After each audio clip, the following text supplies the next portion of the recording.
Party people. He's, she's, theys, thems, the gays, those who don't identify of any of them. As long as you're here watching this video, thank you for joining us for another episode of the Dark Wizard's Dungeon. This is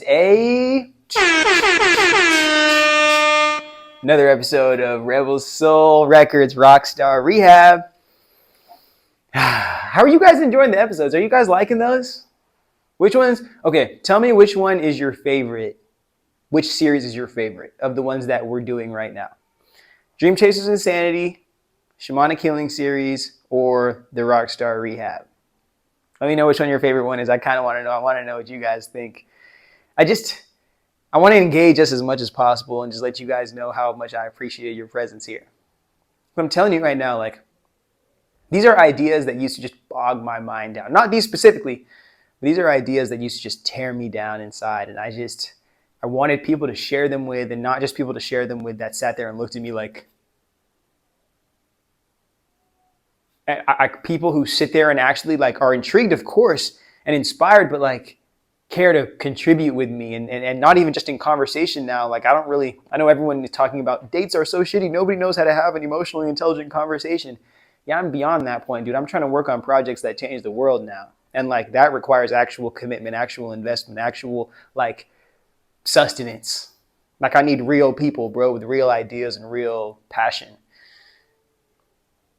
But I don't think we live in that type of world. I think social media, if you want to even call it social networking anymore, has just left us in this world where everybody can just sit from their bedroom, sit from home, sit from wherever they're at, bro, and have the wildest opinion on anything. And then actually develop a career giving opinions instead of actually leveraging those opinions to make changes in the world so they don't have to keep on having opinions that are more times than not negative. And we live in a world where we actually want to exist in, rather than keep on listening to people give negative takes about the outside world that they spend very little of their time in. Anyways, thank you for joining us again. I always want to be real with you guys, especially because even if nobody watches these videos, these are going to be things that I look back on, just basically journal entries that I look back on as to what I've been doing with my life. So I don't think that I just took damn near, I think I'm at like a year and a half at this point now, but like I haven't taken all this time and just gone and done nothing. But yeah, before we get into the promo, maybe this will be the promo right now, actually. I just want to let you guys know that I'm not somebody who genuinely, this is going to sound fucking insane, I know, I'm sorry. I'm not somebody who cares so much about how much money I have or how the money that I have makes me look to other people, especially as I've stopped masking and really caring about getting validation for any type of mask.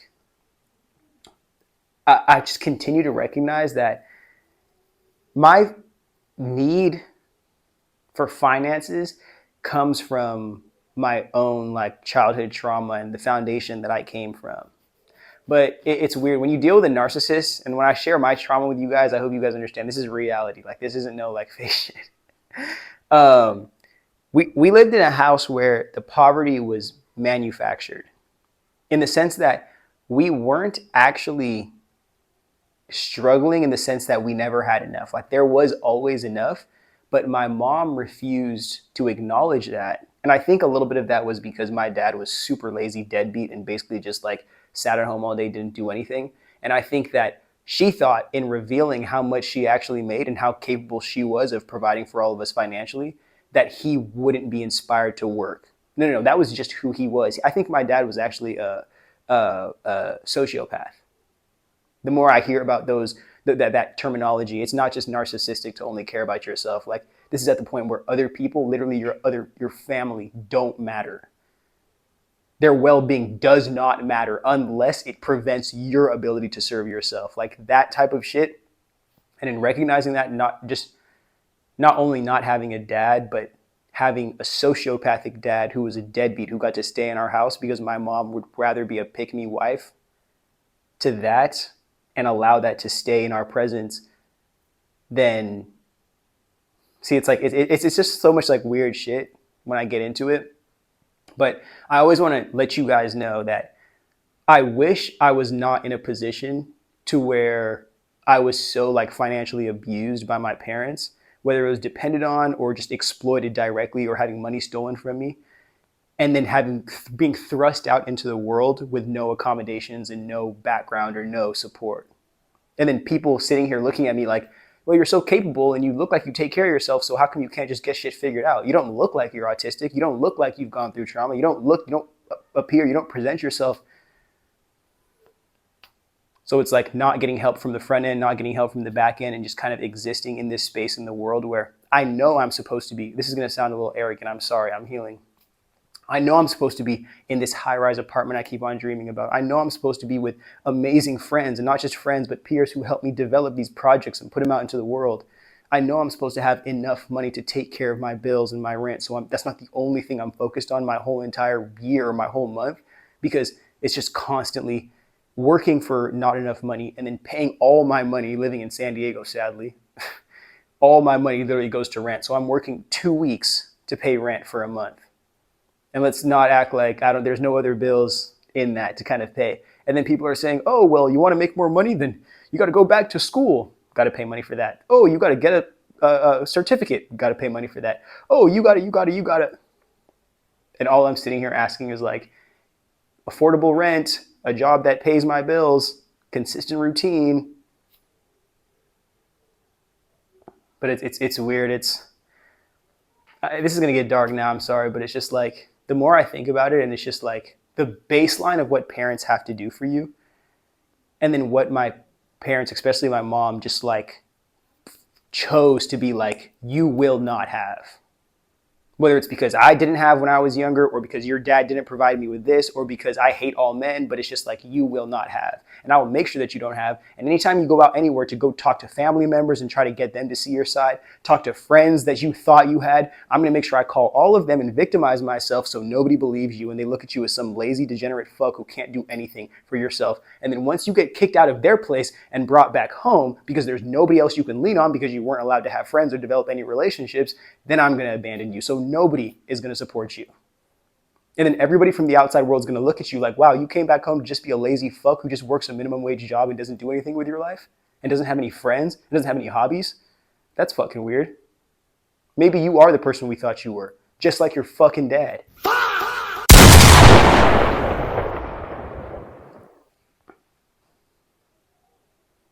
And it's like when people don't want to acknowledge, like, bro, like, look how psychotic these parents are. Like, I need help, bro. Like, when people aren't willing to acknowledge that, there's no way in fuck they're going to acknowledge, oh, I'm depressed. Oh, I have ADHD. Oh, I have like things going on in my brain. Oh, I need a break.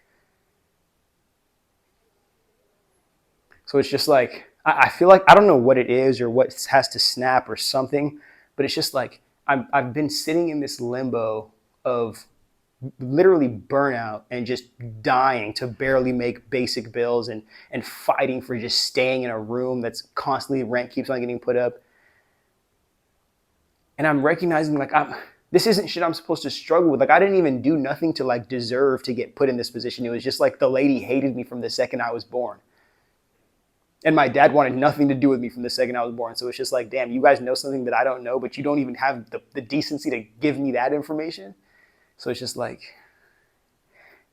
what I'm saying with all of that, and I know it sounds like complaining, I'm sorry, but it's just like, I don't want you guys to feel like the only reason why I make this content or I do this stuff or I'm building this community is because I want money. I just want you guys to know that I am really genuinely doing every single thing I can, taking every platform and avenue I can to make a sustainable living for myself so I can give you guys everything that I do have, because I know that's the abundance in my life and that's where it's coming from and that's where I'm supposed to get it from.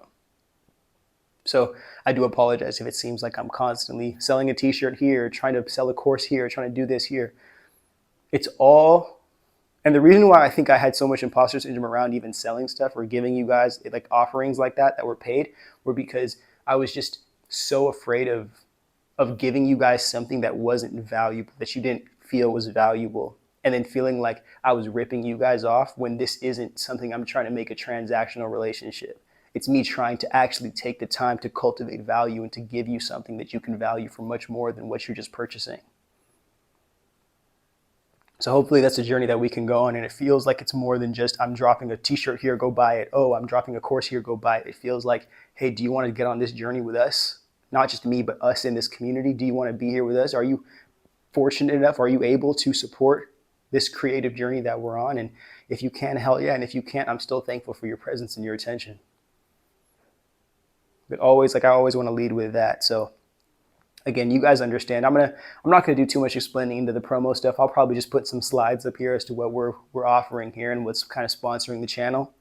But thank you guys. For those of you who've continued to stick with me through me trying to understand this purging and this pain that I've been going through, and understanding that I've been squeezing myself into a box of existence that is just so claustrophobic and is so not me. And I just have to be honest, like, as hard as it is to admit something, like I don't just want to be okay. I want to be rich. I want to be wealthy. I want to take care of my people. I want to take care of my community, my culture, my world. Like, I'm losing the shame in saying that, and I'm feeling real confident in that. And I'm hoping that the world outside of me that I was so afraid of being in can meet me halfway there, because I have everything in me that can make it happen.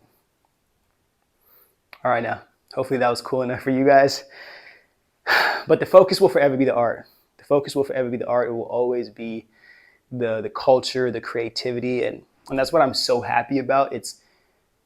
But I think this journey, again, I'm dragging along, I'm sorry, but I think this journey that I'm on is starting to show me fairly quickly. It was never the money specifically, or a lot of money, that I was going to need in this journey. It was the full belief in myself, even if there was nothing coming towards me for this. Knowing that I was going to do this and be this person for y'all, for me, for this world, no matter what the compensation package looked like, no matter what the community looked like, just because I have these ideas and I have to share them.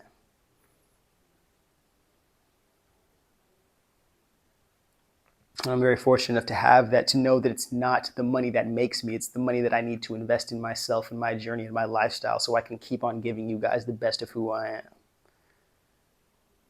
So hopefully that makes a lot of sense. Hopefully I didn't drag that out too long, but understand that there's purpose with how we move in here. Trust me, you won't see me rocking a freaking diamond chain unless I'm really making millions on millions, but we got time for that. For now, it's just you, it's me, it's making sure that we can really try to set the foundation for a dynasty. So how about that? You ready for this? Go check out the board for me for a half second. I think you guys might enjoy this episode a lot more than you've enjoyed any episode I've given y'all. So how about that? Let's get to it. And I think I'm about to sweat my balls off, so.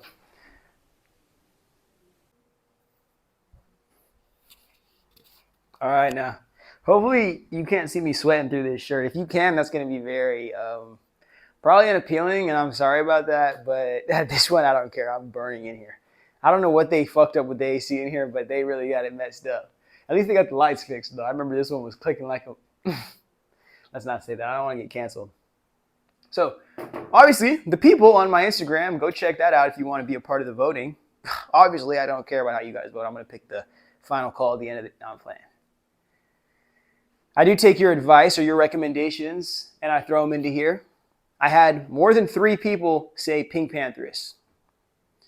There was a 3-way tie for second place between Chloe Halle, Meg Thee Stallion, and Tinashe. So those will be coming. Tinashe is probably going to be one of our next ones of the white girls that we'll be doing. The next ones will be either Addison Rae or Sabrina Carpenter. But the Addison Rae one's probably going to get me canceled. So let me push that off until after we do Sabrina. And Tinashe, hopefully Normani, I want to slip that in there. And then once I get canceled, I'll probably just start doing the rest of the videos as like with my 10 leftover followers. You guys will understand that once I give the video, or once I explain the Taylor Swift, Kim Kardashian conundrum of content creator art and propaganda pop music. That I'm pretty sure I do a decent job explaining in the Zara Larsson video if you haven't seen that yet. It's a pretty fat video, 2 hours, so I'll clip that up for you guys and put it on. Just so you guys get the juicy parts of it. We'll do a quick brand analysis here, because really what I'm trying to get to in this video is not necessarily what I think about Pink Panthress, because again, I said in a prior video that doesn't really matter how I feel. What just matters here is the branding, the potential for how it can scale into the future, especially as we move into an AI art ecosystem, where the businesses and the brands that once invested in artists are now just investing in the technology that's going to replace them, so they don't have to care about the artist, rather than continuing to get into lawsuits and whatnot, all this bullshit, like Diddy lawsuits and cases for worker exploitation, or just like human exploitation, period. All right? But no fear, especially my black people, especially my black women. Let there be no fear, because I do have the optimistic juice to hand over to you guys. That is, there is, although we are being shown that we as black people are being replaced by AI, whether it's on those billboard charts, or we aren't being appreciated by literally like not being given the pop star status that we deserve, or those stars that we have deserve. Every single genuine genre that took over the world, or any subculture that ended up making shit rock, all stemmed out of underground ecosystems, subcultures, niche groups of die-hard committed fans. We need to go back to that era. There's some weird perception that music industries and that the music industry and labels have, thinking that the super fan is just the fan who pays the most money and gives the most of their attention to the fan. It's not about that, bro. It's not about that, bro. It's not about that. I think the super fan is genuinely the fan who feels like they can contribute themselves in the most diverse ways towards supporting the development of the creative artist. We're looking at, and again, this is where I almost slipped this up. The record labels look at super fans as, and I already fucked this up, what I was trying to say. Record labels look at not super fans, but look at creators as entrepreneurs, or creative artists as entrepreneurs and their own brands. And then super fans are just the most committed consumers of that brand, rather than people in an ecosystem.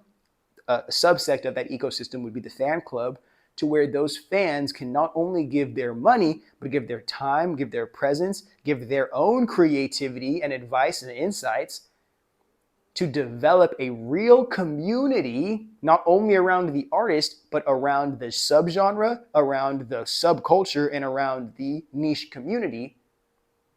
I said community twice, I'm sorry. So it doesn't need to depend on the mainstream to be its own self-sustaining vehicle. It just needs artists who care enough about the culture and can create in alignment with that culture, and then fans who also want to sustain it to make sure that it's happening. All right? Instead of a good thing happening in the Bronx, and then it gets taken up to mainstream just for us to find out how dirty all these record label executives are. And the only person who gets punished is Diddy. Not defending his ass. But you got a lot more dirt to uncover in this industry than you guys want to admit. All right. I am a fan. I'm a fan. I'm a super fan, actually, of Pink Panthress. There's actually not a song I don't like. So as much as I wanted to come on here and give you guys one of my favorite songs, whether it be Passion, I don't know why there's two I'm forgetting the name of. And she just had a song, the song with JT, Noises. I love that song. And I love the JT feature. And the feature with Zara Larsson. Zara Larsson's vocals on that feature are amazing. But this is what I'm seeing. Let's actually get more into the brand here. Pink Panthress goes from bedroom music, I'm assuming, mind you, this isn't like anything I've done hard research on, but goes from making music in her bedroom to becoming fairly famous or viral on TikTok making music.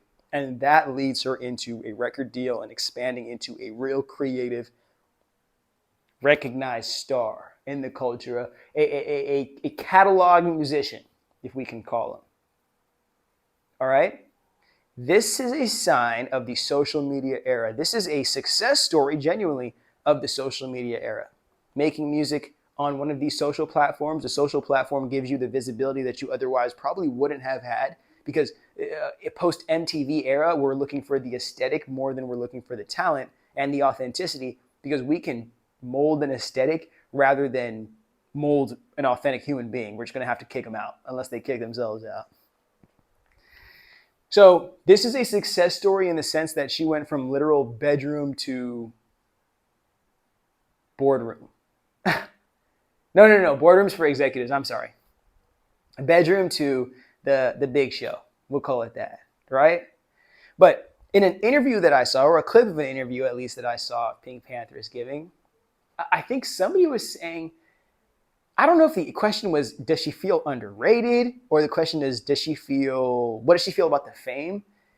And the response, I think, was very important. And it's honestly a majority of what inspired this video. So I honestly probably should know the question and the prompt more for context, but I apologize. Hopefully I'm right, because I'm not cutting this. But she said that she makes music for shy girls. And she doesn't want to be some like top of the pop, leading pop star, leading lady, but she wants to represent her type of person in this industry, giving a voice, giving a space, and giving visibility to that. And I think that is very beautiful. And not only is that beautiful, but it's very important for all of us, especially us as Black people, especially those in our community as Black women who see that and recognize this isn't like somebody who's doing the Taylor Swift method, where I enter the industry as this innocent little white girl who makes these nice little sad songs, pop songs, country songs maybe sometimes. And then I go and just beat down every single subculture that white women could possibly have, whether it's by propagandizing them, whether it's by just making them just lame surface level lyrics, or whether it's just like deciding that I'm going to release 500 albums and you will never be seen on the charts if you're a white girl who makes this type of pop music. People won't even know you exist unless you fuck with me. That's the crazy part. Taylor Swift is literally the Drake of white girl pop, but nobody wants to admit that shit. Problem with that is, all the investment goes to Taylor. Not only does she make all the money, but all the money, the back end goes back to reinvesting in her. All the investors go to support her. So everybody's flocking over Taylor Swift. We don't invest in other stars. We give other people places in the royal court of Taylor Swifties, but we don't have a diverse collective of stars that can support this. And the reason why I keep on bringing this up is Beyonce, Rihanna.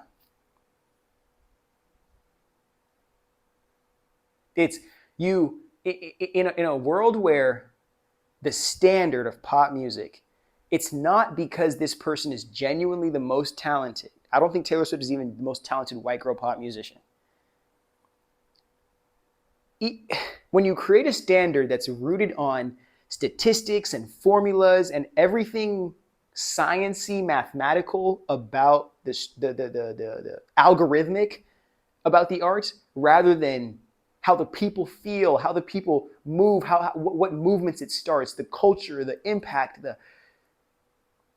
you make the standard, instead of going, this is peak art and everybody will be just on some level beneath that, you go, this is actually peak art over here. So people who are above it aren't supposed to be above it because the peak is over to the side, but they're on a genuine standard above that level of art. So now you being above this mediocre standard of art forces you to be competition or just purely misunderstood by the masses because they're not allowed to recognize your talent and your artistry as it goes or surpasses that of the person that they think is the most talented or superior artist. So instead of Taylor Swift being used as a vehicle or a part of a machine that can boost up and put more pop stars beyond her, and she is the funnel for that into the mainstream industry, she just becomes a blockade to the mainstream. And not only does she decide who is the number one herself, she gets to decide who's like 2 all the way to like 10 after her, because all of the people that she picks to support her on her journey or collaborates with or has some type of network with, those people will fall right under her. So it's not even about being talented anymore. I think this is why white girls are at least we are missing the talented white girl in the industry. And I'm talking like the weird talented white girl like Lady Gaga, because you not only do you have to be a part of the Taylor Swift in-group, you now have to be famous and viral on social media and socially acceptable to the masses of people who are not even music fans, just like people who are viewing for aesthetics. MTV on steroids, bro. So that's what I'm saying.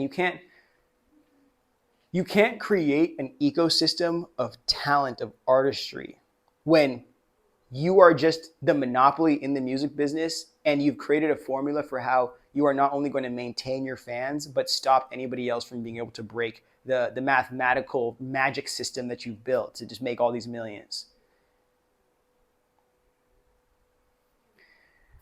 This is why, like, I think this, and that's also another reason as to why I think Zara Larsson hasn't popped off as she should, because there's just genuinely not.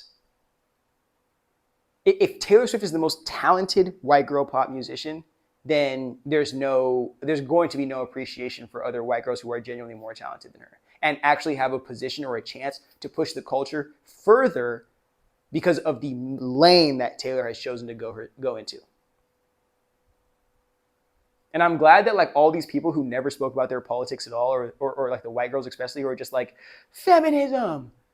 It's hilarious watching them all, like now that they finally have to speak about their politics, they all pick Trump. Like,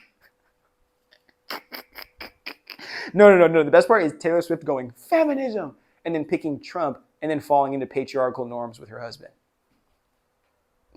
While making more, probably like 10x more than him. Like, what does that do for the culture? Like the biggest pop star, the biggest America's sweetheart, to the biggest pop star, do whatever she wants.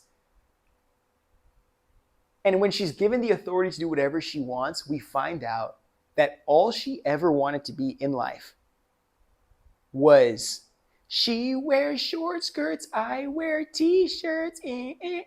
She wanted to be the girl in the short shorts. That is who Taylor wanted to be her whole life, bro.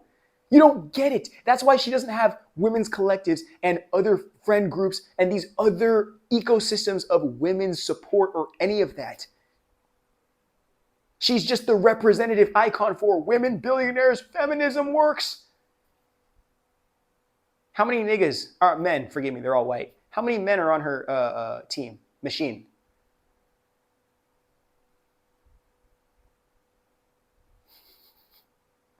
It's interesting because being independent, and I think this is something you guys don't learn. You guys are on social media too much. Being independent requires a certain level of responsibility.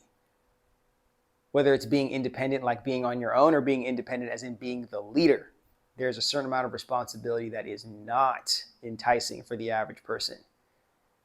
So it's weird living in a world where celebrities who create so much art that is so deep and it makes you feel something and it makes you dance don't know what to say about politics, don't know what to say about children dying in Gaza, Palestinians. Like you make people feel something with the art, but then with your real soul in the real world, when we finally put that on Front Street, you don't know anything. I'm not well educated, I'm not well versed. Please shut the fuck up with the music first and then shut the fuck up about the politics. All right? Oh, goodness. Whatever. I feel like I'm beyond cancel culture in the sense that like I just won't stop making art. So I'll keep on posting until they ban my account. I'll keep on posting. But I'll tell you right now, bro. Like, let me know. How about this right here? If you're a Swiftie and you hate me, or you're an Addison Rae fan and you hate me, go ahead and show me. Why haven't any of you guys made an artist, like broke a fresh artist into the industry? How come the only people that are popular right now are either people that have been on Disney, had record deals for like 10 years, or Taylor Swift? Show me that, and then argue with me.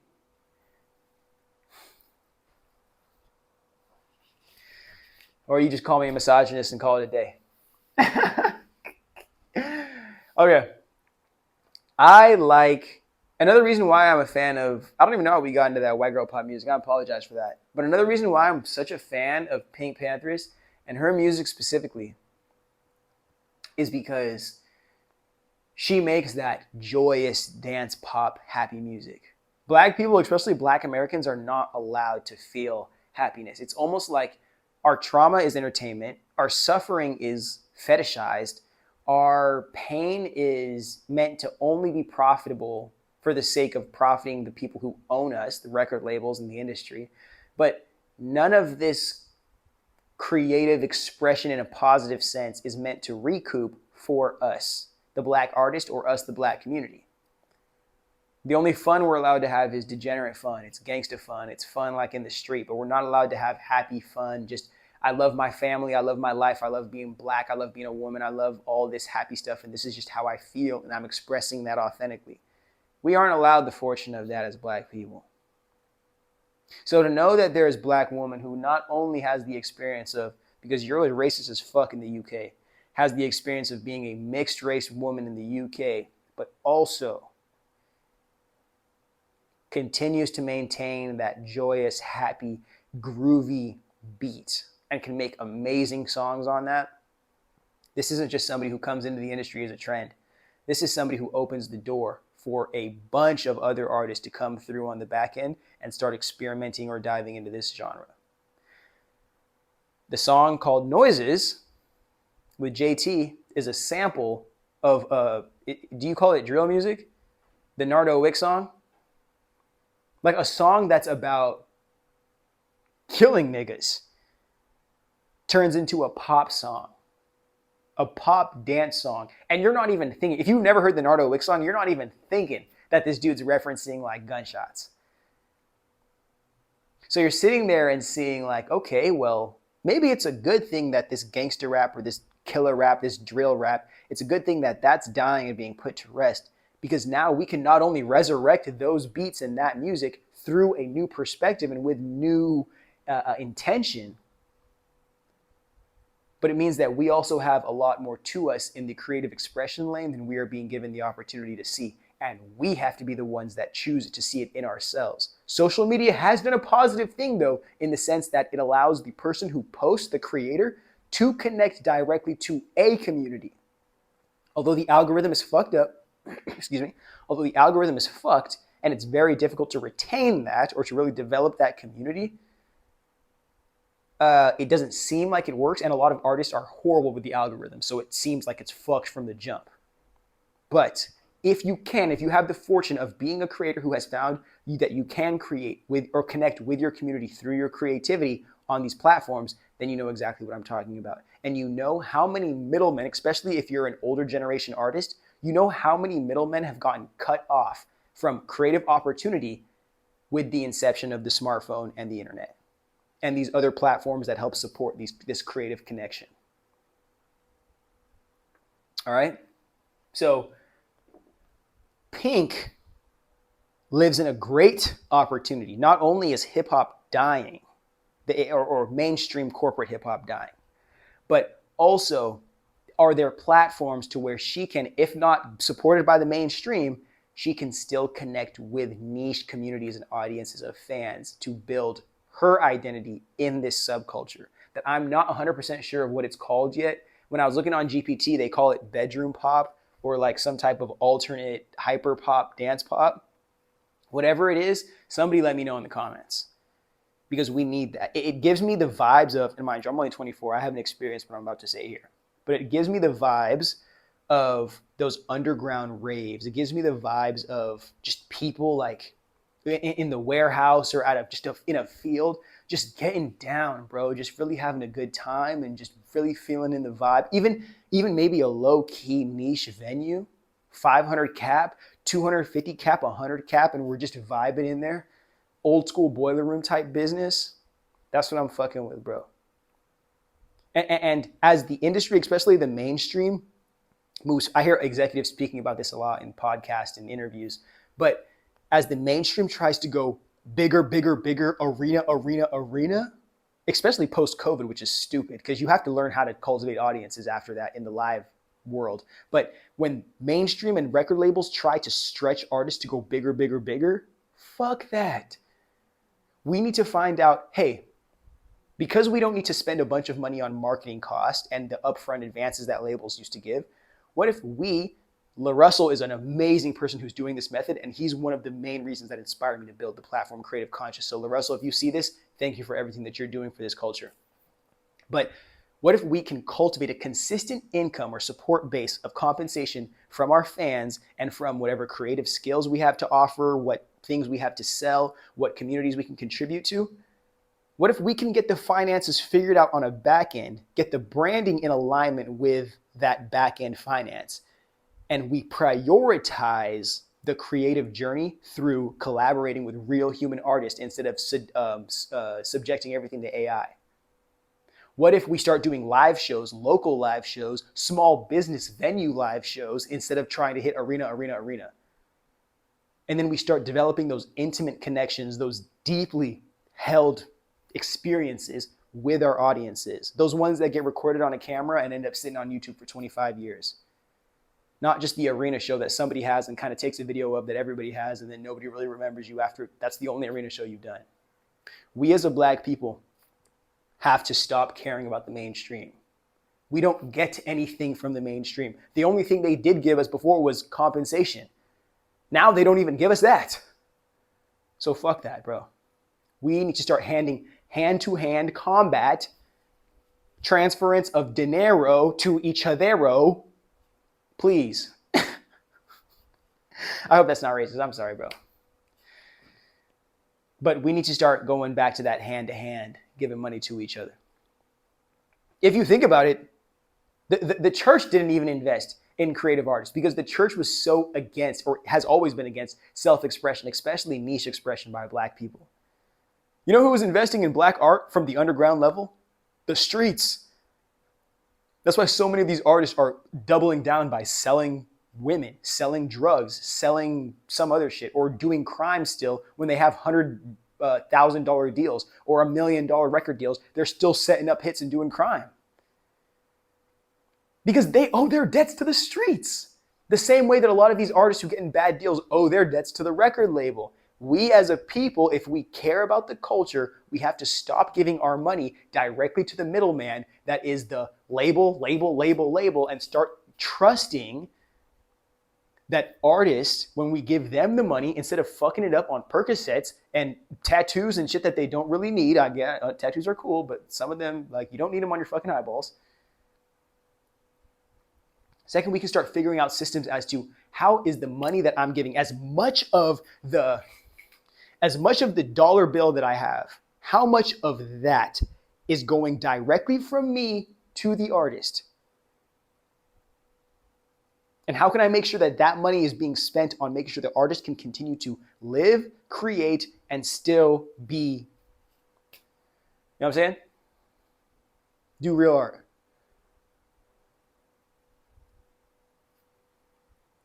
If we're thinking about that, especially in a post-COVID era, because mind you, the only reason why AI artists sounds like such a good thing to a lot of these executives are because they don't know how to get people back to live shows. Nobody knows how to get people back to live shows. People like, and we think that streaming has just come in and permanently inserted itself in the creative ecosystem. Streaming only works, and this is a niche opinion. Whoever's clipping my videos, clip this. Oh, that's me. And I already forgot what the opinion was. Forgive me for that. I'll remember it in like 2 seconds though, so. But I guess we're talking about how streaming was just a shit show.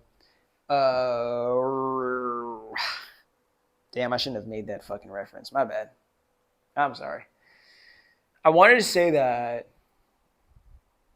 well, I guess I'll finish off the initial take, which was streaming disrupted the music industry so much. And you guys don't even understand. It slowed down the music industry, not because it stopped the sale of like physical records and CDs, but it absolutely exposed how much money laundering was going on and how much of the contracts and like the actual legal stuff on the back end was going towards paying for drugs and for sex work, or for just like laundering some type of exploitation or some criminal activity. You guys remember that huge wave of just like Rico, Rico, Rico, Rico, like in the rap music? Everyone's doing it. It was just effective to catch a nigga doing it. And you know what's crazy actually about all the Ricos getting thrown at all like the black record labels? I'm not trying to condone the gangster shit that they was doing, but it's funny because the white dudes in suits who own those labels are also doing that same exact crime, if not investing in that crime. But they're just pumping up the lower level criminals to get as much money as they can. And then they kick them off to the curb to the feds. And then the feds say, well, we're going to confiscate all your money. Or you're going to lose all your money by paying the label for the lawyers that they have to give you so you can try to beat this case. So you're going to be broke by the end of this if you beat the case, or you'll be in jail with all your funds confiscated at the end of the day. Mind you, the record label owns the lawyers too, or has that back-end connection with the lawyers as well. So we're making money off you in prison. We're making money off you in the legal system, in the judicial system. We're making money off you signed to our label. But we don't know, we're making money off your catalog, but we don't know how to make money for you to like eat and live and pay your bills while you're developing projects for us to like market and distribute.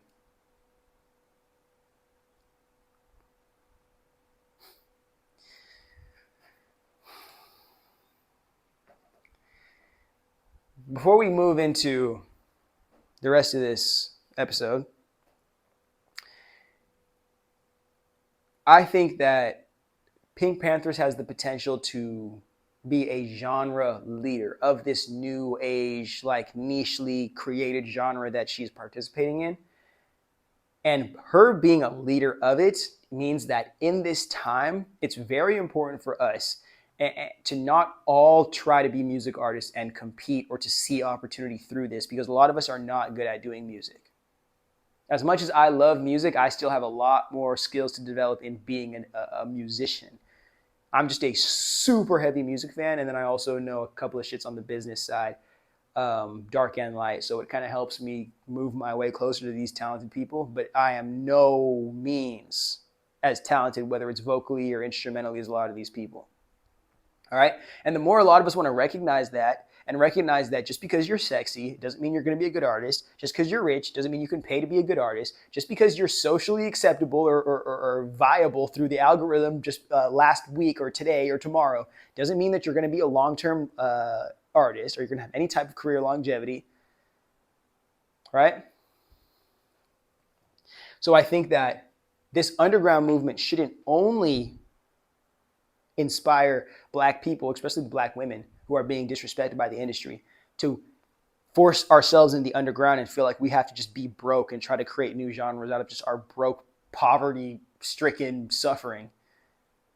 We need to see ourselves as the executives who own the businesses that give the brand deals to the artists, own the businesses that invest in these artists and in the music industry. We run the communities, if not exist and populate the communities that have the consumers and the consumer base, probably black people, so we can influence our own people and inspire our own people to do art in a way that serves our culture at the same pace, if not more, than it serves capital profit. And then we start becoming self-sufficient because we realize not only are we the producers of culture, but we now have the capacity and the opportunity to be the middlemen who negotiate the culture to the consumer, and we can be the consumer of our own art. And we don't have to just give all of that money back to these European brands that would never even hire us in the first place. We give our money into, how crazy is it? You have an athlete, right? A black athlete who comes from nothing, gets $1 million deal or gets a $10 million deal to play baseball. Boom, I'm playing baseball. I want to take $100,000 of this dollars instead of going to the strip club with my boys. Instead of going to the strip club with my boys.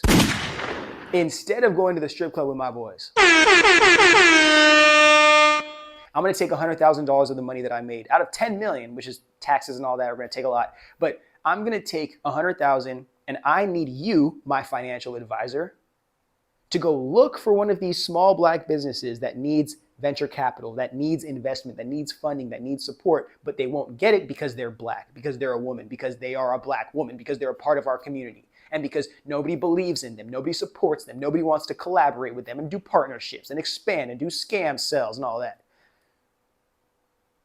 So you go find somebody in my community, the money that I made off the fortune of being gifted, because so many people are not athletically gifted. I made this money being athletically gifted, and I'm going to take this money and invest in this black person's business who otherwise would not have access to this type of funding. They take that $100,000 and make a $100 million company. We take 10 million of that and we place it in a bank. And we get 10 other people who've made 100 million and we place that in a bank. And now we have $100 million in a bank. And now we take that bank and we turn that to invest into more entrepreneurs. We turn that to do mutual aid for our community. We turn that to make sure that there's some type of economic welfare in case employed people that are not entrepreneurs, career-based people, and people who are whether in debt to education or pursuing education have welfare in case the economy cannot support them. Look at all the things we can do with money when we're not throwing it at the club every day or spending it trying to impress people who don't fucking like us. And then because now the person who owns the company happens to be a black woman, okay? So now she wants to invest in this young black woman who makes art. And she wants to make sure that this woman is prepared on tours, is going on media interviews, is getting press, is getting this. And she cares because this black woman entrepreneur sees herself in this little girl, and this little girl can look up to this black woman entrepreneur and see, I can be you one day. And maybe it doesn't have to be a black woman entrepreneur, but maybe just a black person. But for the sake of this conversation, I'm saying that because imagine what happens when that executive happens to be a white dude who does not care one fucking bit about black women, especially black women when they're children. What happens when this white executive says, I can invest $100,000 into you, but you're going to have to suck my dick. Get out! Like, what? But it's $500,000 or $100,000. So we're not like, of course we're going to sit here trying to reason with it. As somebody who doesn't come from money, we're trying to sit here and be like, well, maybe it's only a dick. It's a... But to that person right there, the investor, the white dude investor, it's nothing. Because if you say no, then, okay, well, now I'm just going to make sure you never get an opportunity again because my network is more important than you saying no.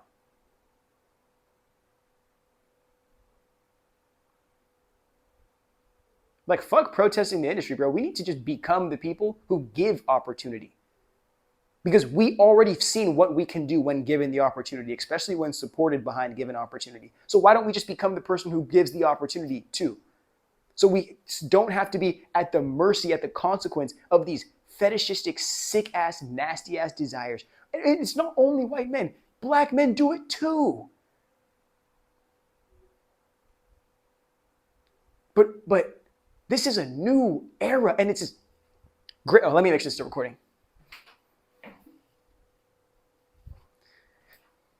Very, very, very important conversation or point to get into here. Fuck, I already forgot what I was going to say. Let me clip this.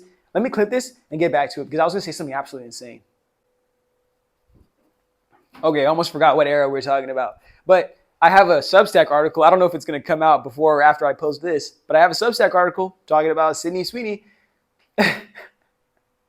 and the conservative feminism push with this right-wing American brain rot that is just destroying our social culture.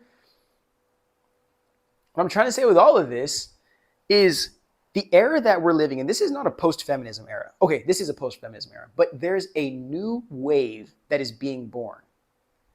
There is a new wave that is being born. I think a lot of the recent wave and the one before this recent wave have been white women wanting to punch back at white men. White women think that they're in some equal relationship with white men and that white men have just been bam, bam, bam to them this whole time. And what white women want is not to be free from that relationship. They want to be valid in punching back, but they don't understand that all that does is make the dude who's punching them want to kill them. The reason why they don't think like that is because they always, the second they have to take, let's describe this again. White man, beating, beating, beating. White woman goes, hey, you know what? Let me punch back. White woman, douche, just exploded.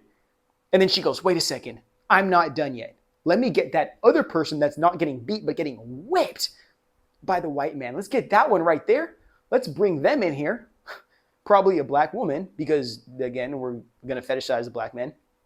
Let's go bring the black woman in here and tell her that even the man that she's standing with, he's one of these abusive, horrible demon animals. And you need to hate all men just as much as I hate them, because look at what this man did to me. And then white woman is going to bring this black woman to her. They're going to walk to the master's house and they're going to say, and the white woman is going to say, fuck you. Boom. Thinking that this support from a black woman is going to be enough to make her stronger. No, it's not. You're still the same white woman that got beat down in the beginning. And now the white man is so angry. But guess what? The white woman is not going to stand here and defend the friend that she just brought in. The white woman is going to say, I'm sorry. I'm going to go back in line, because she always has the benefit of the doubt to fall back into the damsel of distress, to fall back into acceptance, into this white male patriarchy. And she leaves this black woman sitting here hanging out to fucking dry. And more times than not, this black woman's punishment is worse than death for retaliation that was inflicted by the white woman. But because the white woman knows she can cop out and go back into the Handmaid's Tale situation, that's going to take collateral.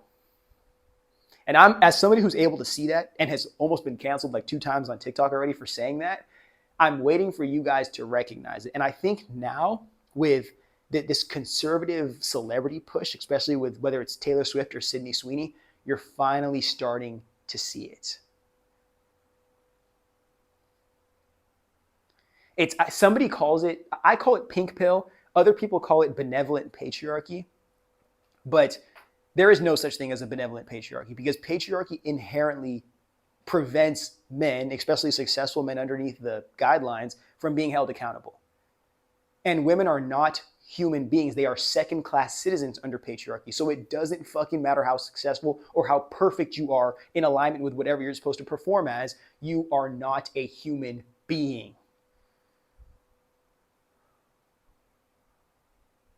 And it's this desire to be seen as a human by white men, and just refusal to accept the fact that you will never be seen as a human by them. And the only way to gain your humanity back, or to gain access to it ever, if you ever had it before this, is accepting yourself and deciding what your humanity is.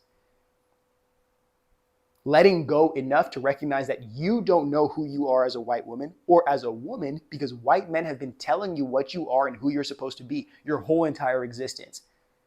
It's not how it's been for everybody. But you think that you're more human than all these other women because their skin is darker than yours. But in their ancestry, they may have lived in communities and societies and whole entire civilizations that humanized them with care and grace and respect.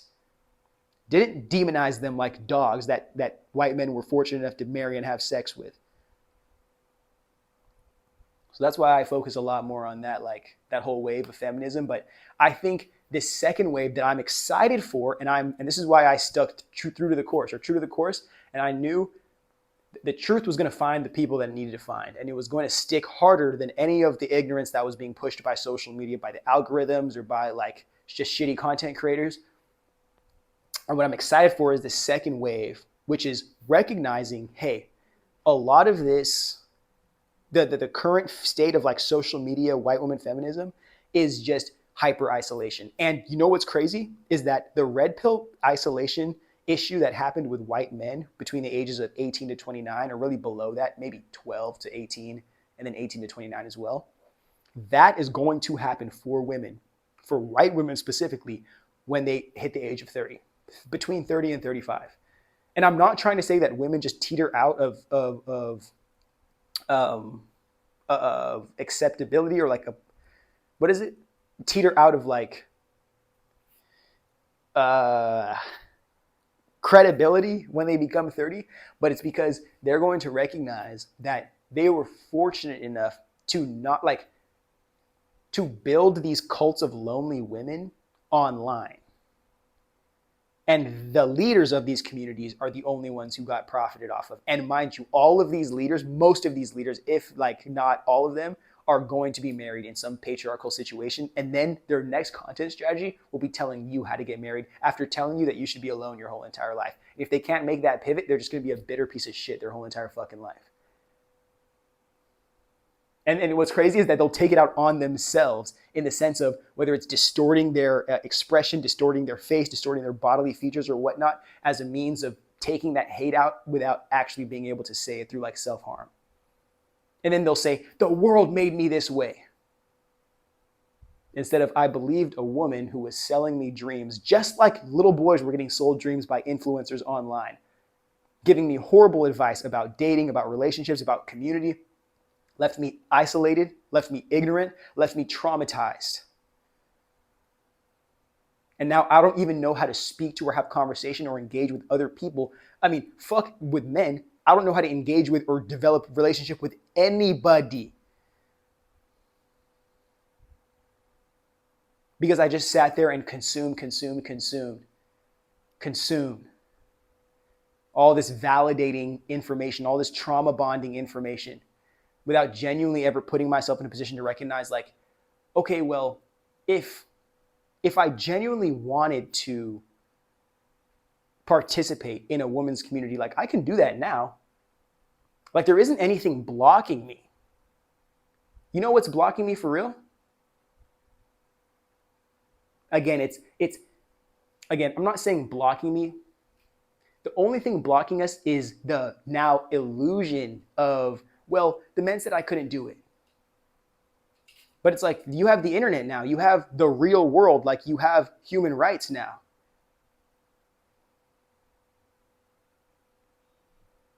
But it'll always be, it's not just white men's fault. It's all men's fault. It's this man's fault. It's this man. It's just constantly, look at the article. Is it embarrassing to have a boyfriend now? All of this is the slow but sure introduction into red pill, into women's version of red pill. And it's like, how do you... It's weird. Hold on, I think... Oh, fuck me. Holy dude, that's not blocking my phone, bro. Oh, thank God. I was about to say, bro. So, I guess I've been speaking a lot here. But the next wave of feminism will come from, okay, we can't just hate men. Like this community can't just be about hating men and then just acting like or fantasizing about a woman's community that's going to save us in the future. Like, no. All that does is sedate us thinking that, oh, well, a matriarchy would or could save us if we wanted to organize, while we have woman billionaire, woman billionaire, woman billionaire, woman billionaire. Like, how many women billionaires do you want to print out before you recognize that a billionaire of any demographic is not going to save anybody? And then it goes back to the representative politics of white people, because they don't genuinely care about change or even about politics. They just need somebody to make them feel like how they're supposed to feel or act like how they want to act. And then everything's just going to be happy-go-lucky until consequences from abandoning reality actually smack us all in the face, which more times than not, they don't have to deal with. The next wave is, it's going to be, hating all men is not going to get us anywhere, because we still have to engage with men if we want to develop communities. That's just one thing we as men and women, like as much as we hate each other, we have to recognize that we need each other if we're going to be multi-generational. Men need women more so than vice versa, but understand that. And then I hope you guys start to see all of these influencers get married. The same ones that said you need to stay single forever. Once you start seeing them get married and making marriage content, you guys are going to be so fucking mad. This is going to drive this exponentially. Second thing is, now that we are not forced to see ourselves as the way a white man sees women, or white women perceive themselves to be more women or more human than other types of women, how deep is our bag of womanhood? Whether it's how connected we are globally, how deep we are multi-generationally, how diverse in our expression that we are. What is the fullness of what woman can be? And how can we, in all of our diverse expressions and collectives, love ourselves in that ambiguity, but still be intentional with how we live our lives? That is going to expand so crazy, bro. So crazy. Let me make sure that I'm not going to get booted out of here before, I want to. I'll go to. All right, I'm chilling. Okay. The reason why I don't want to I'm not going to get specifically into like white girl pop. What I want to make sure that I'm focusing on is black girl pop stars that have just been done wrong by the industry and why America won't let a black pop star go up, especially a black woman pop star. And then how we're going to change that shit. So let's get into all of that. Because what was the last thing that we were just talking about like 2 seconds ago? Before I start peeping on my haters? We were just talking about the next age of feminism. That's what we were talking about. And how it's going to be a collaborative experience. And also the white women of feminism, actually, that may be good we might actually just have to start talking about this. Huh. This might be the last part of our conversation. But yeah, this might be the last part of our conversation. Okay. These stars that I'm naming right here, mind you, this isn't all of them, but these stars right here will be the ones that I'm covering in this series. And it disappoints me how the industry just absolutely does every single one of them wrong. I can, again, will do a whole episode on every single one of them, but I'll explain as to why America doesn't want a black woman to be a pop star and doesn't want a black person to be a pop star. First, let's actually take a break here. Michael Jackson is the greatest musician in music industry history ever. At least in the modern day.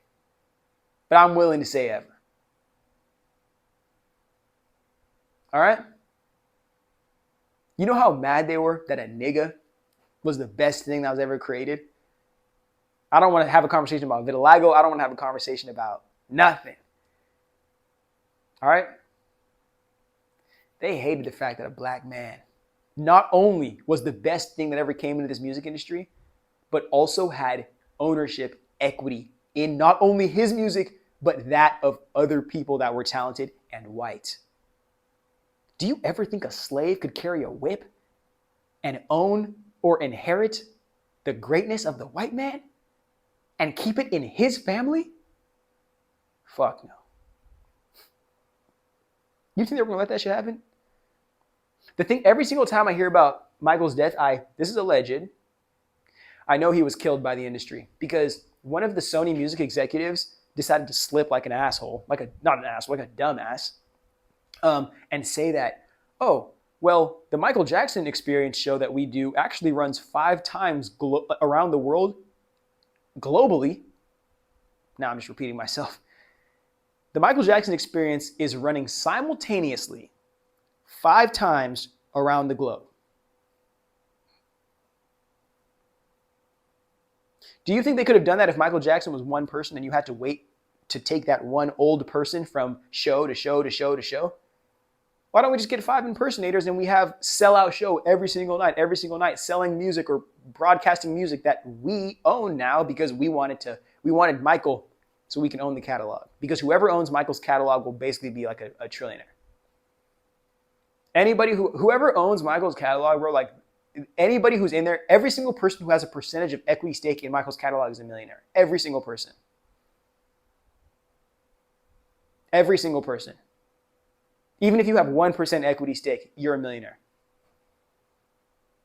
And it's funny how none of those people are black. Maybe the family members, but like none of them are black.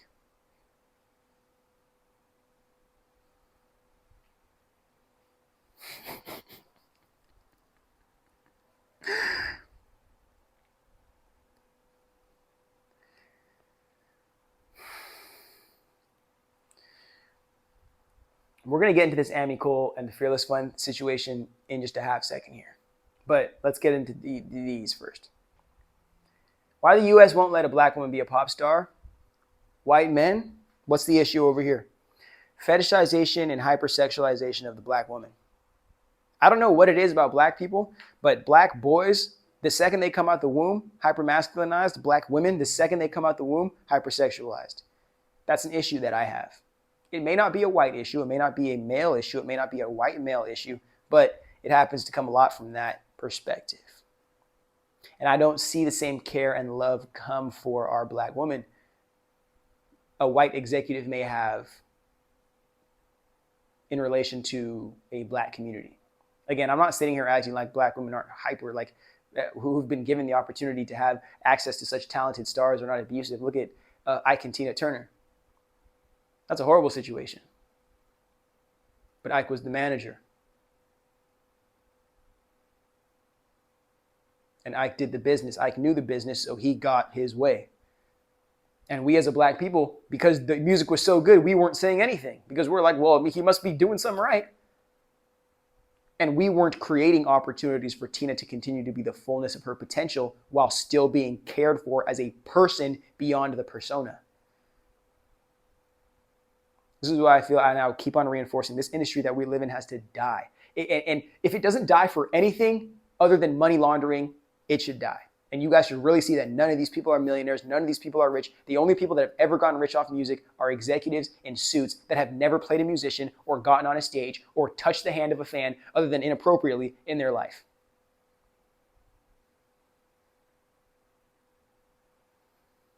Minnesota!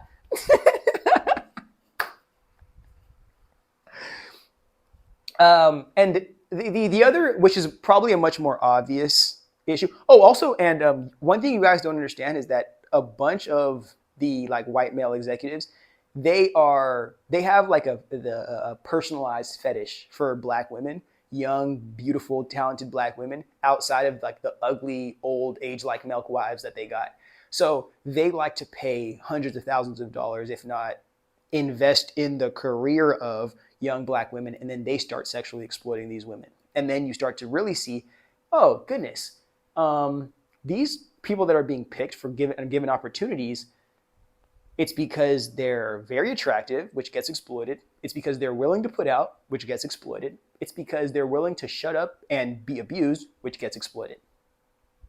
What about all the talented artists who have a healthy self-concept and self-esteem and aren't willing to put up with that bullshit so they can have support for their creative journey, knowing that that is not going to help them develop as a creative artist? Because all you got to do is say yes to a bad deal one time and you can be fucked forever.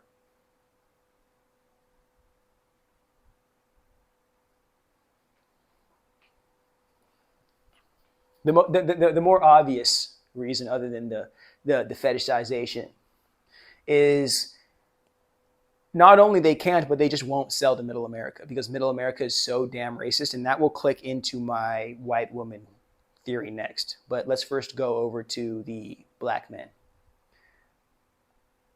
Pimping over promoting. Instead of promoting and raising and caring for our black women and putting them into the world to be powerful and grand and everything they can be, knowing that we participated on that journey and we're doing what we can, even if it doesn't come with money, to make sure that they are protected and cared for, we'd rather take our talented black women and pimp them out to executives like I was describing beforehand.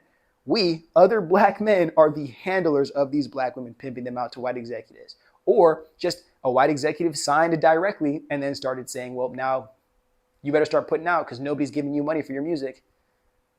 That's why I find it weird that everyone wants to criticize Saweetie, allegedly, like if she was doing this escorting. Dude, everyone's doing it. All of your favorite pop stars are doing it. Every single person is doing it. This is why a lot of musicians marry their managers, because it's either you're going to be fucking every single executive or you just have to fuck your manager. So you choose.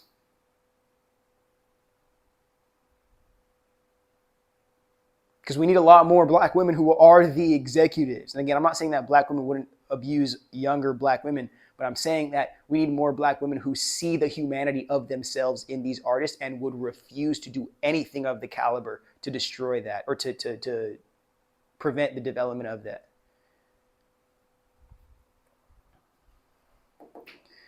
And it's also the whole because the only mainstream access they really wanted to give us, other than like R&B and soul music, until white people replaced it with themselves, was bitches and hoes culture. Basically, just like black people made it cool to be a misogynist. Misogyny was always rampant in patriarchal culture, but it was like we made it super cool to be just an absolute like, yeah, I don't give a fuck about anything. Fuck you, fuck that hoe, and fuck everything that you came with. We popularized that, sadly. And they took it and ran a Lance Armstrong marathon with that shit. So we as black people have to decide that, or recognize that we decide what the standard is, and white people are either going to completely abandon it, which would be the best case scenario, or they will then be inspired to copy us off the standard that we created. But they will never look to put themselves in a position of accountability, exploiting women or positioning women as second-class citizens. They'll just blame us for pimping women and for calling bitches and hoes. But if you bird's eye view the whole situation, we are paid to pimp out these girls. And I'm telling you, I'm not saying that pimps deserve any type of grace or glory. These are horrible human beings. Get your ass up and work a fucking job, nigga. That's what you should be doing. Lazy ass nigga. Get your ass up and work a job. Out here selling women, selling the exploitation of women. Like, what the hell is wrong with you, nigga? Get up, bro. Get up and get a job. Amazon is hiring every other month, bro. Get a job. And these niggas be, oh, I'm making 10K, 100K a month. I'm making 250K a month. Nigga, you can't even show up 40 hours a week and get 2,500 a month from Amazon. But you gonna trick that 17-year-old girl into probably ruining the rest of her life. I don't respect pimps, bro, at all. I respect people who are fly. I respect people who are honest. I respect people who are confident and charismatic. I do not respect pimping. Do not respect that shit whatsoever, bro. Get a fucking job. Other than the hypermasculinity of the cultures that we are given access to in the mainstream, which are funded, because it's hard to keep a subculture going when you don't have any funding. One of the main things is the jealousy and the insecurity. We as black men when we feed ourselves into the patriarchal systems, which validate the insecurity of the man at the mercy of the humanity of the woman, then we are jealous of the success of women. Very important thing I wanted to bring up here was think about how many celebrity dudes, rappers, more times than not, because these guys are nowhere near the amount of rich you think they are. How many of them got to get somebody pregnant? Mind you, the rapper falls off and the person who has their kid is still successful, but now they're struggling in their career, or now they're way set back in their career because they got to do all this motherly duties. And the person who impregnated them is still a fall-off failure because they don't have any duties to do. Don't let them get online. They might start complaining about child support.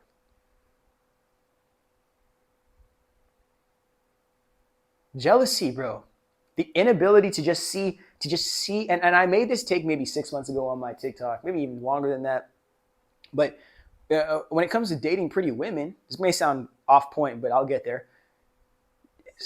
A lot of us, we don't have the capacity. We are not gardeners. We cannot take that rose or that beautiful flower out of the garden and put it in our own and really care for it and cultivate it in our own. We don't even have a garden. We don't even have a home. We're homeless. What are we? We don't even have the capacity to care for. So the best thing that we can do is pick up that rose and give it to somebody as an omen of, look how beautiful this is. It reminds me of you. It's going to die tomorrow. And then I'm going to have to keep on picking them, not recognizing that there is a process that goes into cultivating them. And they won't always die if I only pick the ones that I can genuinely care for. All right?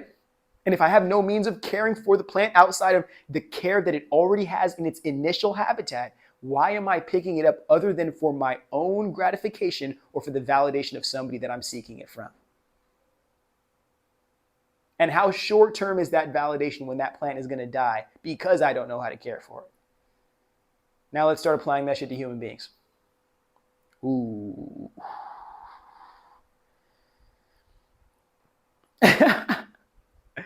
You see, I don't know why my brain keeps on going, Minnesota! But it's actually disgusting. Like, it's actually disgusting how so many black women are barred from their potential. If it's by impregnated, if it's by marriage, if it's by just abuse from a partner, and not allowed to see the fullness of who they are. Because some dude needs to only have them be successful enough to be worthy validation for the dude. When the dude, if he was successful, he wouldn't be so hyper dependent on humbling women to serve him or to make him feel how he can't make himself feel. Like, what a lame ass nigga you are, humbling a woman who is already successful in a world where women have not been able to have that level of success, and you making it about yourself. DDG, I'm looking right at you. Fuck nigga. Now, let's get into, let me make sure this is still recording because you know me. Oh. Calling from Victoria. I'm calling about an important 9. Nigga, fuck you. Let me make sure that this shit is good. Because I'm about to sit here and say, you ain't fucking getting in my way. All right, then. And I don't have too much time, so we'll make this happen quick. White women, time to take some accountability. Ooh. White women. This ties back into me saying that white men can't sell black women to middle America. Why is that? Not only because they're racist, but because white women have animosity ever since black women gained human rights. Mind you, ever since black people gained human rights, it's been fucked. But ever since black women gained human rights, it's been this inner animosity that we are, as white women, more human than you. And every opportunity you get, if we have the power to show that, we're going to prove it to you. Instead of taking $1 billion and giving it to one person who's a white woman and then acting like this is some type of social achievement, we're going to take that $1 billion and invest it into 10 universities, and we're going to graduate 100,000 people in the next 20 years.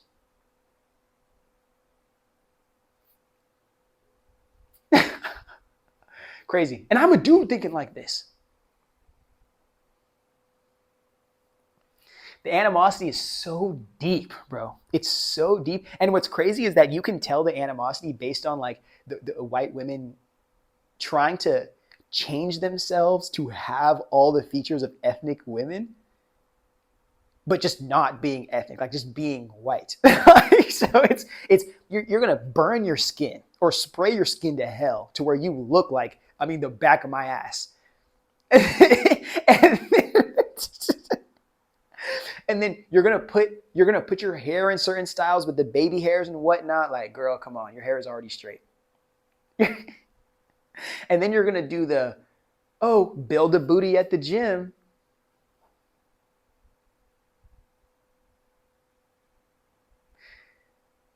Whatever happened to the low-rise jeans that accentuated the no booty? And just like the V-line. Whatever happened to the Abercrombie and Fitch and like the not saying AAVE? Like, the animosity. It's the same way that white men are very insecure about black dudes' dicks. That's a fact. And somebody clip me and try to argue with me, but I'm right about that. Because think about the Greek gods these people look up to had dicks the size of my thumb. And then some slave that you used to own, or your ancestors used to have the fortune of owning, has a dick the size of my forearm. And yeah, that would scare me, especially if me as the thumb dick dude was trying to convince the forearm dick dude that I was actually his superior and a god to him. And if he didn't believe in my fantasy and my philosophy that's all made up bullshit, he would actually manhandle me in more ways than one. Actually, some ways that I, the thumb dick white dude, would appreciate. But I don't want to reveal.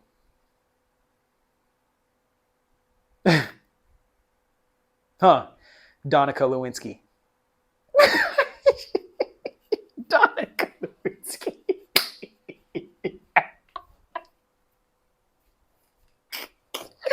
Donica Lewinsky is the funniest shit ever. Okay. The animosity is so deep, though. What I was trying to say about like any chance white women get, at least when in position of power, more times than not, this goes back to our pink-pilled benevolent patriarchy shit, which is either that they either want a benevolent patriarchy or they want exactly what the patriarchy is, but replace all the white men with white women and then token marginalized people, which is probably like Asian and light-skinned Indian women, and then they'll just redo the same exact thing. Probably worse though, because it'll be rooted in the emotions of white women than the just ignorant logic of white dudes, which is basically just back-ended by military force.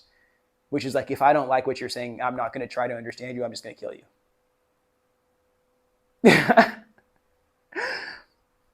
Point I'm trying to get here before I waste all my time here is that animosity is so deeply rooted, you can see it in the way the mainstream pop industry is going. For the fact that white women would rather have a mediocre white girl be given every opportunity and some. Mediocre ass white girl doesn't push the culture, doesn't change the narrative, is nothing different. Just same old repackaged bullshit. Would rather do that 100 times than ever genuinely be able to accept or support the talent and the genius of a black woman and support that in the sense of like, this is her time to shine. They literally think, and it's the same way that racist Americans think that immigrants are taking all their jobs. They think that they who do nothing but complain is more credible because of what? Other than what? White skin? That makes them more credible than you.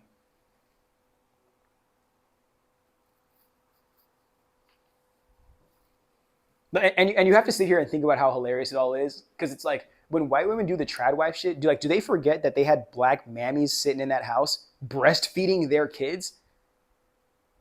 Like, maybe that's why you can cook shit from scratch in your house, because, oh wait, you weren't even doing that.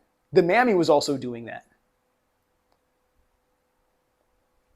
So like, white women just sat there, networked with other white women who were married, and then developed psychosis by being abandoned by their husbands inside the house.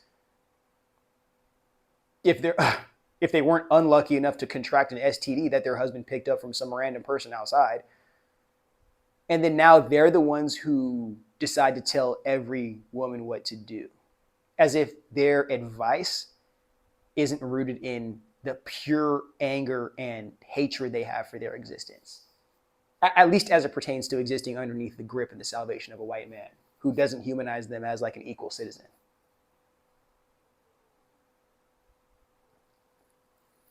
So when you guys want to have that conversation, it's like, well, white women, when you are given the authority, how come instead of investing in women's communities, how come you only give all that money to an individual woman who's just going to do the same thing, or probably just wants to be just like the boys who will do the same thing with billions of dollars? Once you want to address that conversation and recognize, like, damn, nobody likes black people, like, genuinely not a soul. Everybody feels like they have some upper foot, some leverage on black people, and everyone is just getting way too cocky, like, fuck all y'all. Once we want to address that, mainstream will get lit. And if any of you guys want to argue with me about that white woman concept, go look up the Lilith Fair. And then go watch the whole entire thing. And then see if you can count on, how about this?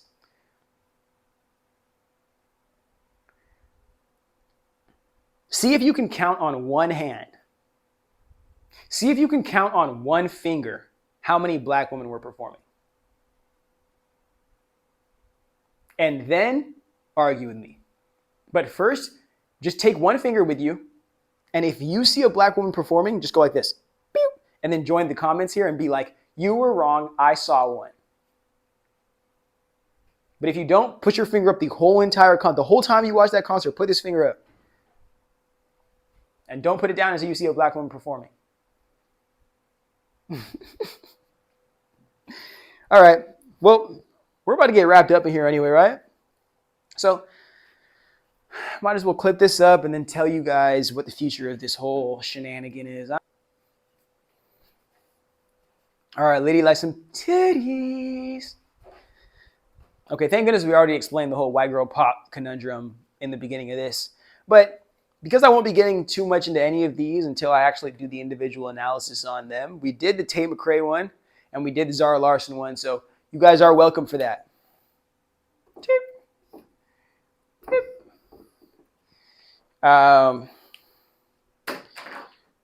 What I believe that's happening right now, of course, the racism is horrible. You got to blame Trump and all his little... You got to blame white liberals for that. White liberals really convinced us that we could kumbaya with people who were racist just because they hated black people, and then bring the black people who wanted everyone to have human rights in there, and then act like it was going to kumbaya. Like, no. We bring all the ideas of human rights because we're denied humanity. And then we bring them to you, and then you think, oh, those are great ideas for human rights. How about we take all those ideas and then we don't allow you to have them? Or we just act like we're going to put all your ideas in the government by saying, hey, how about you vote for us? We'll make these laws for everybody. And then we forgot that 70% of America doesn't want the rest of America to have human rights. But it's cool because I'm in position of power. And if you keep believing in me, I guarantee you I'll fight for the American people. Shut the fuck up.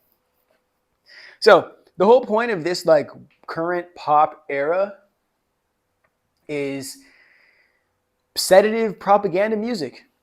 Most of these artists you see right here will lose their record deals to AI artists.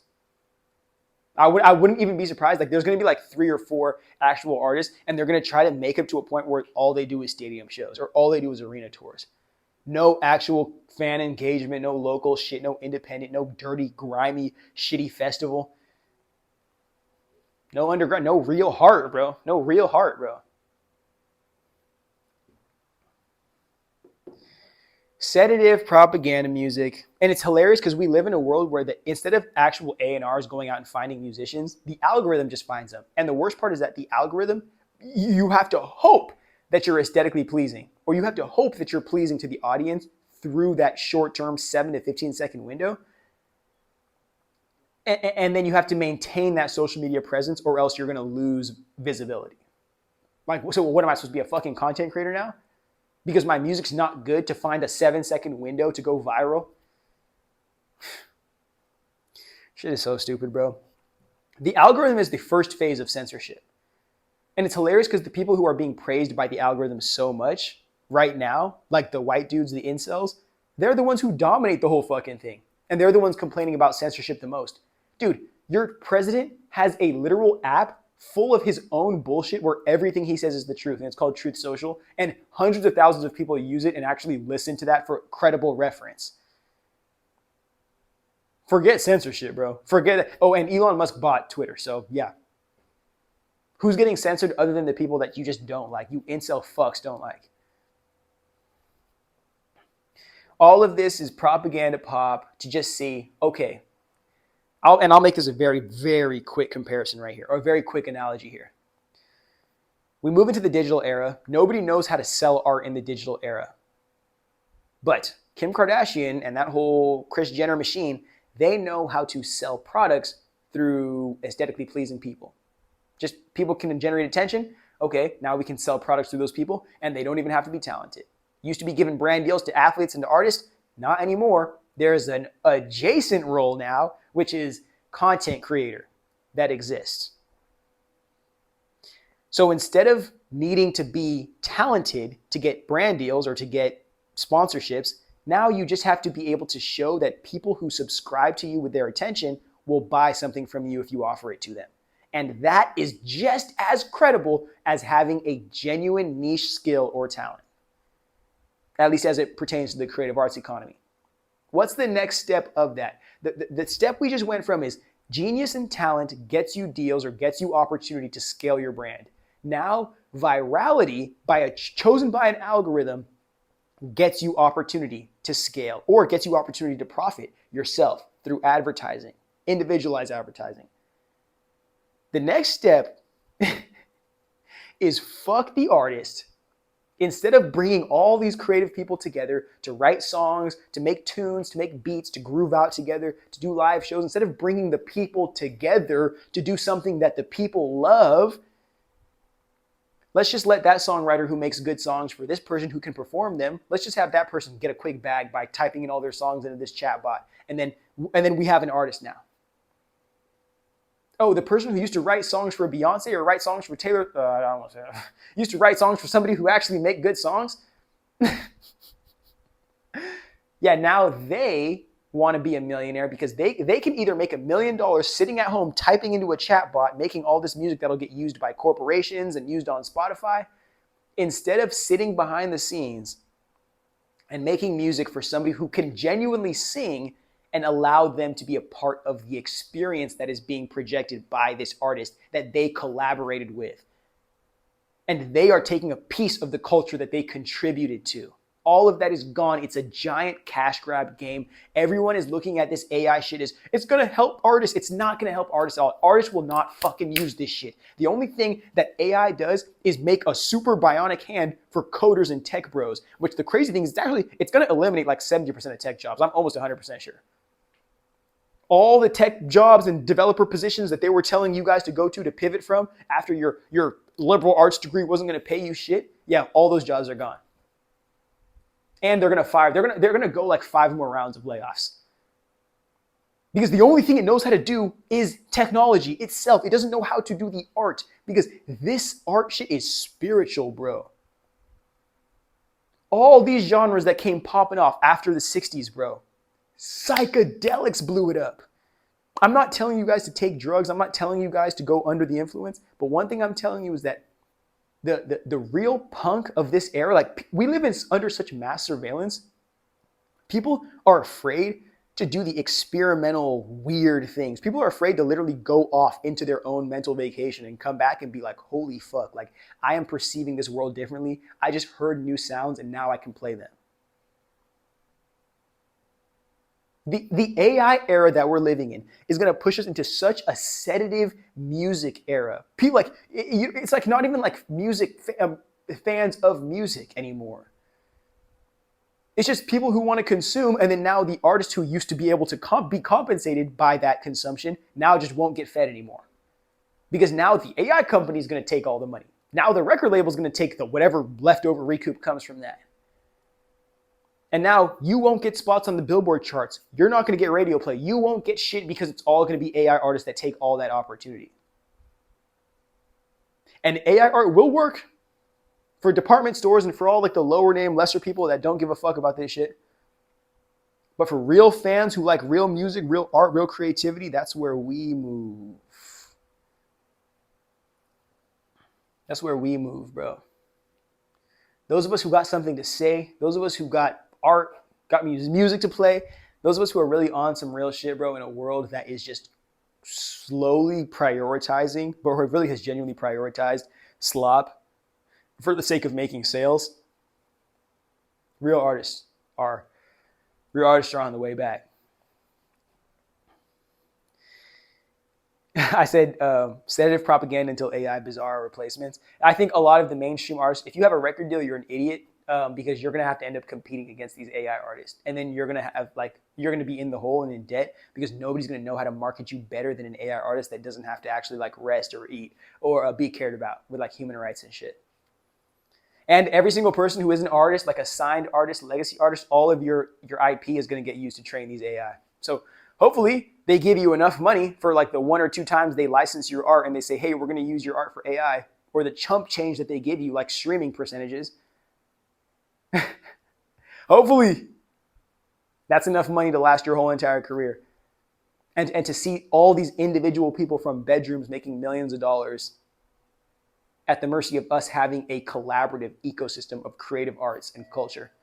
And you kids, come and join us in the kids area and read to the dogs. Just love on release. Read to the dogs! All right, final note here. I got 5 minutes in here, so let's wrap this up. Swell, swell, and sweet, huh? Wrong side here. Black arts must go underground until we as black people can be the executives that decide how the world sees them on the mainstream, and we as black community are the ones being first compensated off of the art that we sell, not being given the opportunity to be in somebody else's market and then somebody else exploits us like a freak show and then steals all our money and then throws us to the curb smoking crack and shit. Fuck these executives, bro. Let them burn. These executives don't know artists. They don't know artist development is done. Artist curation is done. Genre and subculture development done. None of that shit works anymore, bro. In the mainstream, these people have just laid they dick on the table, bro, and said, AI streaming, you're gonna give us all our money, bro. And we don't give a fuck about the artists. We don't give a fuck about the music. We don't give a fuck about the culture, bro. And I'm tired of that shit. So instead of continuing to convince us to believe in a faulty system of fake bullshit, shitty art, this is what I want us to do. I want us to recognize that the first coming of black art to the mainstream was us being ushered into hell that we didn't know was hell. We were on the outskirts for so long. We thought that mainstream was going to be our salvation. It wasn't. It was just better exploitation. We were ushered into hell and forced to sell our soul in exchange for the hope, not even the guarantee, but the hope of being humanized by these people who don't look at us as anything but monkeys and degenerate scum. Now all of that corporatized bullshit, bastardized black art is done. Nobody's buying it. The white kids won't even buy it anymore. It's gotten too normalized. The white kids won't even buy it because it's not countercultural enough. Or if they buy it, it's just because, like, they can say nigga. The second coming of this black art is going to be incubated. It's going to be gatekept. It's going to be developed internally, and it's going to be diverse, and it's going to be global. And it's going to be underground. And call me Harriet Tubman if you want to, but I am creating the Underground Railroad for that to happen. And I think the second coming, I don't think I know. The second coming, I just want you to read that before I say it, because this is going to be a little mic drop moment. The second coming is when we get kicked off the slave ship, finally, after begging. Why am I holding this like a rapper? After begging to be humanized on the slave ship, begging to be given our rights, begging to be appreciated on the slave ship. We get kicked off the slave ship thinking we're going to drown just to recognize that we can breathe underwater. And in recognizing that superpower that we have, we recognize that there's a lot more potential that we've been not allowed to have access to. And we really start to invest, and we start to develop, and we start to care about ourselves, and not care about ourselves just to care right now, but caring about the legacy of ourselves in the culture, ourselves in the world, and how we can impact as much as possible.